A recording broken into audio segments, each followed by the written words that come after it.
new COO on the business side?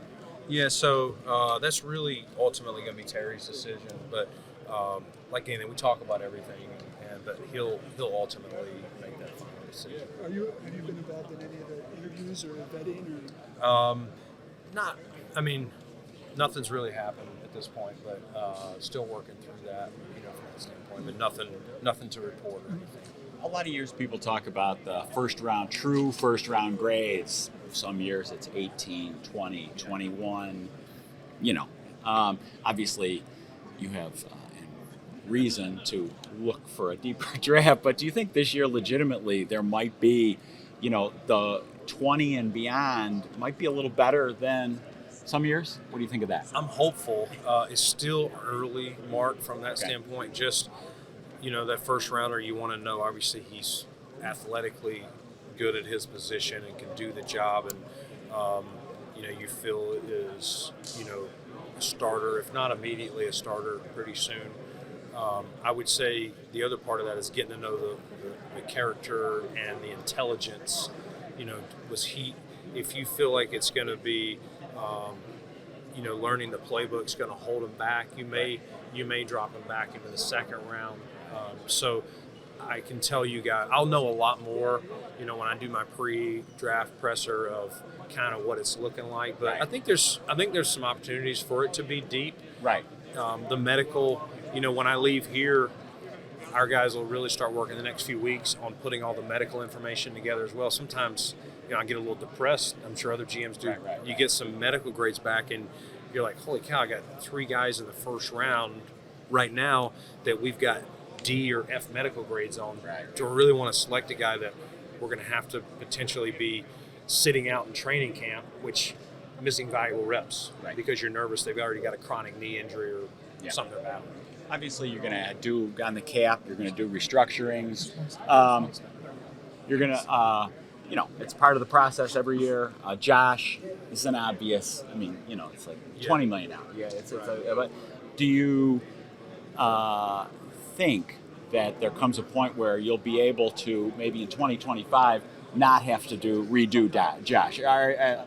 Without saying for sure, do you think there's a fair chance that maybe next year you won't have to put him on the credit card? Yeah, I think it's getting hard just because we've already had to do it and do it with some of the other guys. We've obviously tried to, not pile it up, but also take a shot, make a run.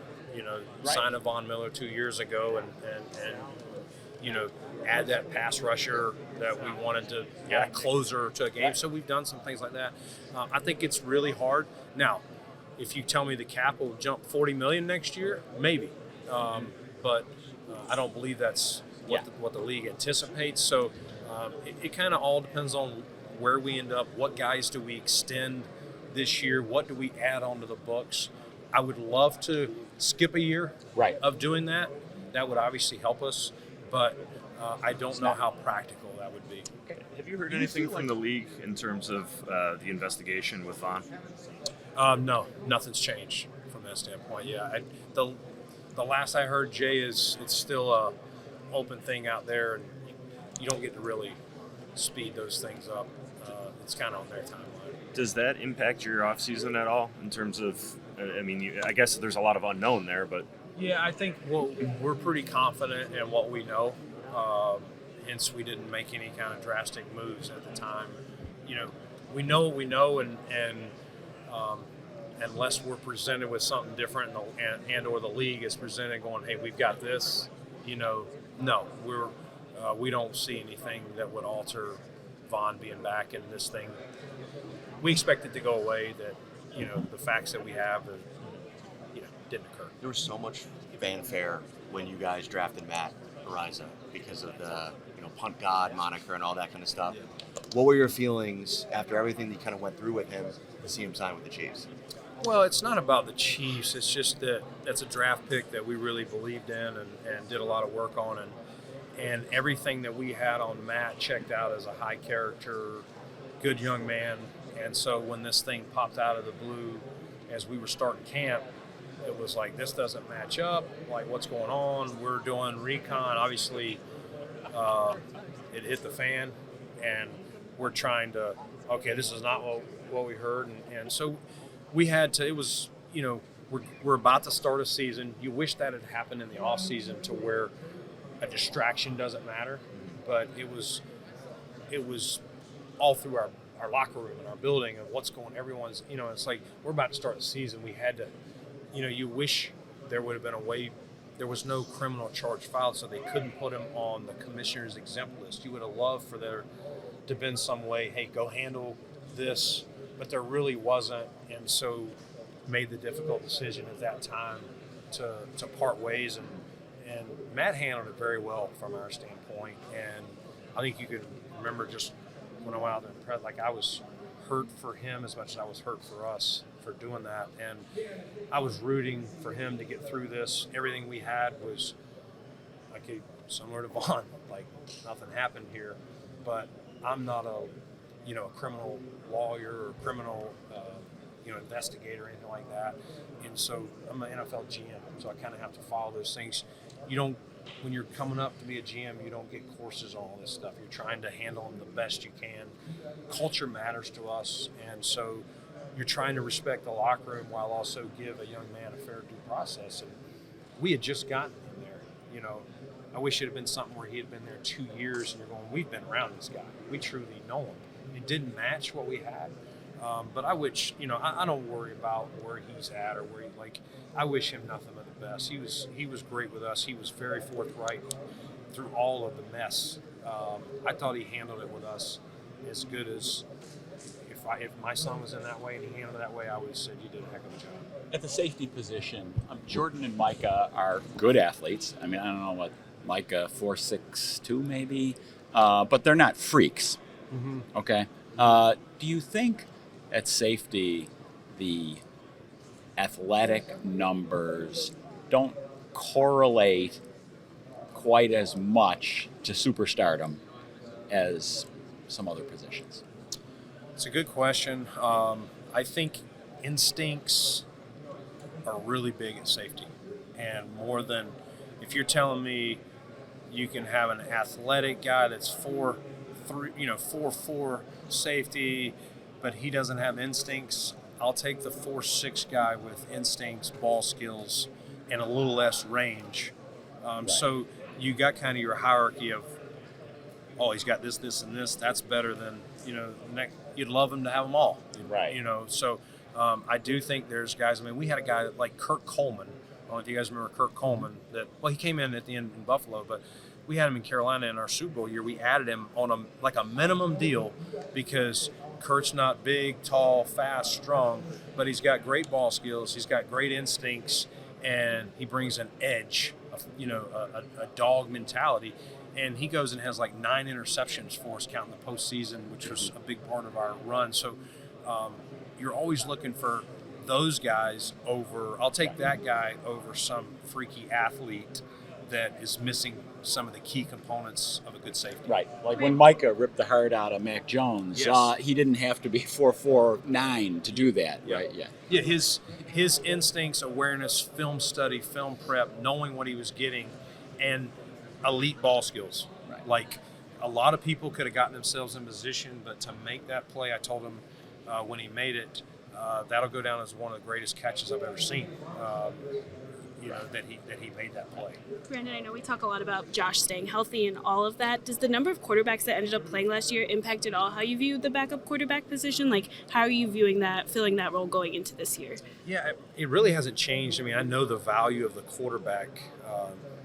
If you don't have a guy under center that can do it, look what happened to San Francisco a couple years in the NFC Championship game. Like, they lose 2 guys, and they're just trying to, you want good players, and you have to expect most any quarterback's going to miss 2 to 4 games.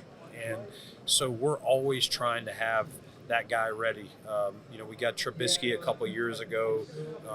Case Keenum, who had played a lot the year before. Kyle Allen, who's played.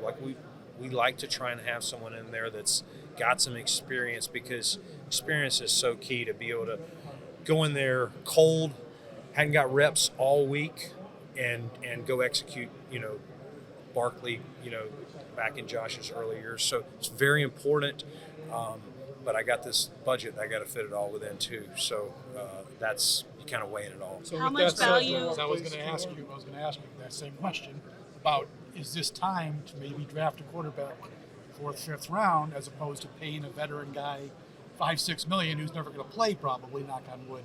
Is it getting close to the time where maybe you draft a rookie and do it that way as a backup quarterback? We've been evaluating him for the last few years. It's just finding a guy that you feel, but I also don't want to blow that year and go, man, where are you gonna pick that guy? Like, what round are you gonna pick him to where you feel confident that he is your backup, and Josh goes down for 2 to 4 weeks, like I said, that you're hoping if a guy's out 4 games at a minimum, if you got a good roster, you're going to go 2-2. Like, that's kind of his job is, let's just hold steady until your starter gets back. And so, yes, in a perfect world, you would love to land a guy that, but where do you do that? Do you do that in the second round? Do you do that in the 5th round? Like, what, when you're trying to find other players too, it's that balance of a guy that could also, a position player that could help, knowing our cap situation. So,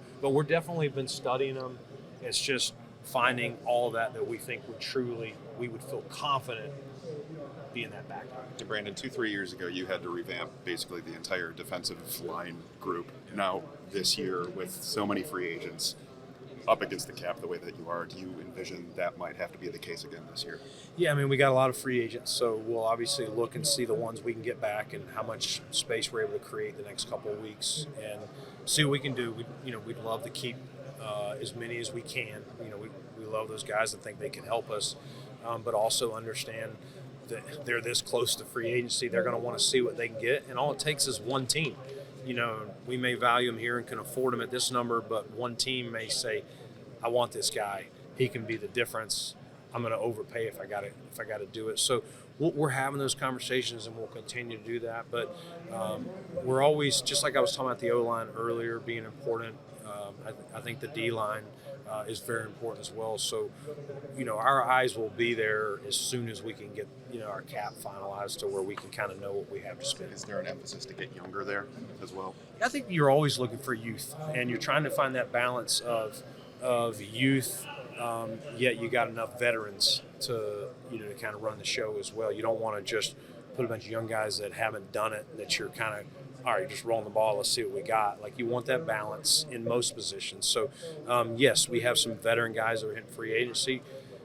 Maybe you get one of those back, and maybe you add one in the draft, or a young guy that doesn't get the payday he thinks. Sometimes you get a guy, a Leonard Floyd on a 1-year deal that thinks they're going to get here, they don't, and we find the opportunity in May or June to add them. So even if we don't do it now, doesn't mean it's over. There's usually people floating around even after the draft. Sean wouldn't comment because he's on the committee, but you're not. What's your thought on the tush-push if you have one? It doesn't really bother me. I'm fine with it. I haven't seen any reason to. I think we have a lot of things in our game that we need to continue to look at and evaluate. Officiating is always number one. Seems like every year you go to the owners' meetings and there's stuff to do with rule changes or the officiating itself. And I would put more of my focus there than the tush-push.